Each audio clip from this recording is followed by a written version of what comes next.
তো হাই ফ্ৰেণ্ডছ, মোৰ job and ডিফেন্সৰ চেনেলটোলৈ তোমালোক সকলোকে স্বাগতম জনাইছোঁ। আৰু আজি SSCৰ কেইটামান সৰু সৰু কিন্তু গুৰুত্বপূৰ্ণ অসুবিধাৰ ওপৰত মই আলোচনা কৰিবলৈ গৈ আছোঁ। চ' ভিডিঅ'টো তোমালোকে শেষলৈ চালেহে গম পাবা যে এইকেইটা অসুবিধা তোমালোকৰ লগতো কেনেবাকৈ হৈ আছে নেকি বা চলিউশ্যনটো কি। তো প্ৰথম অসুবিধাটো হ'ল যে SSC GDৰ এতিয়া বহু ল'ৰা ছোৱালীৰে মাৰ্কবিলাক ভাল আছে, কিন্তু তেওঁলোকৰ কিছুমান সৰু সৰু অসুবিধা আছে। সেই অসুবিধাটো হ'ল যে তেওঁলোকে এপ্লাই টাইমত তেওঁলোকে ডাটাখিনি ঠিকে দিছিলে, মানে তেওঁলোকৰ গোটেইখিনি ধৰি লোৱা গাঁৱৰ নাম, ঠিকনা, দেউতাকৰ এড্ৰেছ বা গোটেইখিনি নাম চাম ঠিকে দিছিলে। কিন্তু যিগৰাকী ছোৱালীয়ে বা যিটো ল'ৰাই এপ্লাই কৰি দিছিলে, মই কম্পিউটাৰ দোকানৰ কথা কৈছোঁ, এপ্লাই কৰি দিছিলে, চ' কোনোবা এটা এলফাবেট ভুল কৰি দিলে। চ' ধৰি লোৱা তোমাৰ দেউতাৰ নামটোৰ ধৰি লোৱা ফাৰ্ষ্ট এলফাবেটটোৱে ভুলকৈ দি দিলে বা লাষ্ট এলফাবেটটো ভুলকৈ দি দিলে। চ' তাৰ এটা চলিউশ্যন কি? তো তাৰ যদি চলিউশ্যন বুলি কওঁ, বহু ল'ৰা ছোৱালীয়ে ভয় খায় কি যে মোৰ মাৰ্ক ভাল আছে কিন্তু এইবাৰ মই চাকৰি নাপাম, কাৰণ মই এপ্লাই টাইমত মই ভুল কৰিলোঁ। চ' এতিয়া সেই এপ্লাই টাইমত যে ভুলটো হ'ল, তো তাৰ এটাই পাৰ্মানেণ্ট চলিউশ্যন যে তোমালোকে এটা কোড এফিডেভিট লৈ যাব লাগিব। চ' সেইটো কেতিয়া নিব লাগিব? সেইটো নিব লাগিব যেতিয়া তোমালোকৰ মেডিকেলত ডকুমেণ্টছ ভেৰিফিকেশ্যন হয়, তেতিয়া তোমালোকে সেইখন দেখুৱাব লাগিব। দেখুৱালে তোমালোকৰ ধুনীয়াকৈ একচেপ্টেড হৈ যাব। লাগে তোমাৰ গাঁৱৰ নাম হওক, লাগে। তাৰপিছতে যদি মই কওঁ দ্বিতীয় অসুবিধাটোৰ কথা, তো দ্বিতীয় অসুবিধাটোৰ কথা হ'ল যে বহুতেই এতিয়া এটা কথা মানে তেওঁলোকে অসুবিধা পাই আছে, বিশেষকৈ OBC ল'ৰা ছোৱালীখিনিৰ বাবে কৈছোঁ মই, যে মোক প্ৰায় কমেণ্ট কৰে, বহুতে বুজি পোৱা নাই যে কিয় মানে এই কথাটো বুজি পোৱা নাই, মই ধৰিব পৰা নাই, কিন্তু মই কৈ দিওঁ যে কৈ আছে যে দাদা NCLখন আমি ফিজিকেল চেণ্টাৰত লৈ যামনে? NCLখন আমি মেডিকেলত লাগিবনে? চ' প্ৰথম কথাটো চোৱা, তেওঁলোকে এতিয়ালৈকে গম পোৱা নাই যে NCLখন আমাৰ প্ৰয়োজন কিহৰ কাৰণে হয়।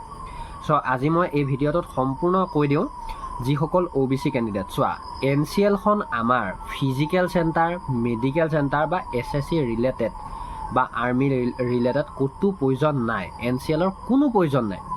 খালি তোমালোকে যিটো OBCৰ চেণ্ট্ৰেল কাষ্ট, মানে আমাৰ কাষ্ট চাৰ্টিফিকেট থাকে, যেনেকৈ ষ্টেট কাষ্ট, তেনেদৰে আমাৰ এই চাকৰিটোৰ বাবে চেণ্ট্ৰেল কাষ্ট ফৰ্মেট থাকে। আৰু এই ফৰ্মেটটো তোমালোকৰ অফিচিয়েলি থাকে, মানে SSC GDৰ অফিচিয়েল ছাইডতে থাকে।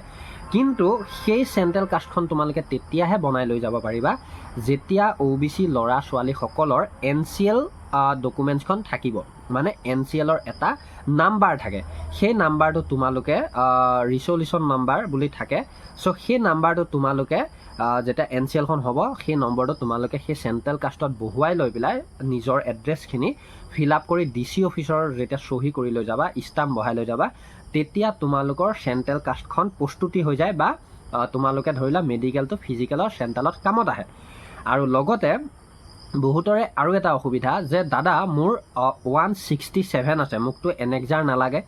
চ' চোৱা, আমাৰ অসমৰ পৰা যদি 170ৰ তলত হাইট থাকে, মানে 170 সম্পূৰ্ণৰূপে নাই, তো তেতিয়াহ'লে লাগে তোমাৰ 169 পইণ্ট ছামথিঙে থাকক, তোমাক এনেক্সাৰ লাগিবই লাগিব। ল'ৰাখিনিৰ কথা ক'লোঁ, লাগিবই লাগিব।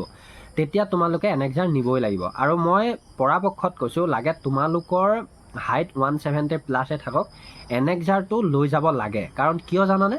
কাৰণ চোৱা, কিছুমান ল'ৰা কি হয় যে কিছুমান ল'ৰা ওখটোতো ঠিকে থাকে, কিন্তু অলপ ক্ষীণ হোৱাৰ বাবে তেওঁলোকৰ চেষ্টটো কম থাকে। চ' তেতিয়া এনেক্সাৰখন নিলে 78টো হৈ যায়, মানে চলি যায়। আমাৰ চেষ্টটো তেতিয়া কম থাকিলেও চলি যায়। গতিকে মই এটাই কথা ক'ব বিচাৰোঁ, যিসকলে ভাবিছে যে মোৰ হাইট আছে কিন্তু মই অলপ ক্ষীণ, তো তেওঁলোকে লৈ যাব পাৰে। আৰু যিসকলে ভাবিছে যে মই 167 আছোঁ, 168 আছোঁ, চ' সেই সকলোকো মই ক'ব বিচাৰোঁ যে তোমালোকে এনেক্সাৰ ফৰ্মেটটো লৈ যোৱা, কাৰণ সেইটো সুবিধা আমাক দিছে। চ' এইকেইটা সৰু সৰু অসুবিধা।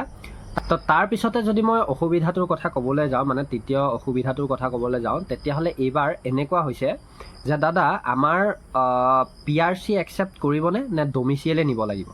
চ' চোৱা, সেইটো এটা মই অসুবিধাৰ কথা কৈ দিওঁ। প্ৰথম কথাটো হ'ল, যোৱা বছৰ মই এনেকুৱালৈকে দেখিলোঁ যে ফিজিকেলত PRC একচেপ্ট কৰি দিলে, কিন্তু মেডিকেলত কিছুমান চেণ্টাৰত PRC একচেপ্ট কৰা নাই। আৰু যিহেতুকৈ আমাৰ PRCখন ইডুকেশ্যনেল পাৰপজৰ ওপৰতে থাকে। চ' মই তোমালোকক এটা কথা ক'ব বিচাৰোঁ, তোমালোকে যিসকলৰ বৰ্তমান PRC আছে, ডমিচিয়েল নাই, তো তেওঁলোকে ফিজিকেল চেণ্টাৰত PRCখনকে লৈ যাওক। বহুতে এনেকৈও ক'ব বিচাৰে যে ফিজিকেল চেণ্টাৰত PRC বা ডমিচিয়েলৰ কাম নাই, খালি এনেক্সাৰ আৰু ধৰি লোৱা চেণ্ট্ৰেল কাষ্টটো লৈ যাব লাগে তেনেকৈ কয়। কিন্তু মই কৈছোঁ PRC হওক ডমিচিয়েল হওক তোমালোকে লৈ যোৱা। যদি তাত তোমালোকৰ একচেপ্ট কৰে তো তেতিয়া ঠিকে আছে, যদি একচেপ্ট নকৰে এইবাৰ কৈ দিব। চ' কৈ দিলে তেতিয়া তোমালোকে নেক্সট মেডিকেললৈ ডমিচিয়েলটো বনাই লৈ গ'লেও তোমালোকৰ চলিব। সেইটো এটা অসুবিধা বহুতে ফেচ কৰি আছে। তাৰপিছত মই কওঁ যে দাদা মেইন প্ৰব্লেমটো মোক সুধি থাকে আজি, সেইকাৰণে মই সেই প্ৰব্লেমখিনিৰ ওপৰতে এই ভিডিঅ'টো আনিলোঁ। কাট অফৰ কথা বহুতে পাতে, কিন্তু সৰু সৰু কিছুমান প্ৰব্লেমৰ কথা বহুতেই নকয়। চ' বহুতে সোধে যে দাদা আমি যদি কেনেবাকৈ মেডিকেল দিবলৈ যাওঁতে মেডিকেলত আমি যিকোনো এটা বিষয়ৰ ওপৰত ৰিমেডিকেল পালোঁ, তো আমাক কি ৰিমেডিকেল পোৱাৰ পিছত আমি ফিট নহ'ম নেকি, বা ফিট কৰাৰ চান্স খুব কম থাকে নেকি? তো প্ৰথম কথাটো হ'ল 2021 চনটোৰ যদি কথা ক'বলৈ যাওঁ, তো 2021 চনৰ আমাৰ মেডিকেল অলপ ট্ৰাফ আছিল, অকণমান হাৰ্ড হৈছিল।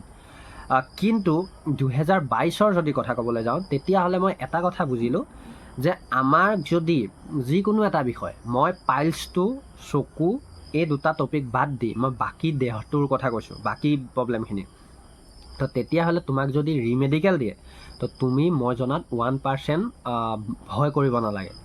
কিন্তু তাৰো কেইটামান কাৰণ আছে, মই কওঁ শুনা।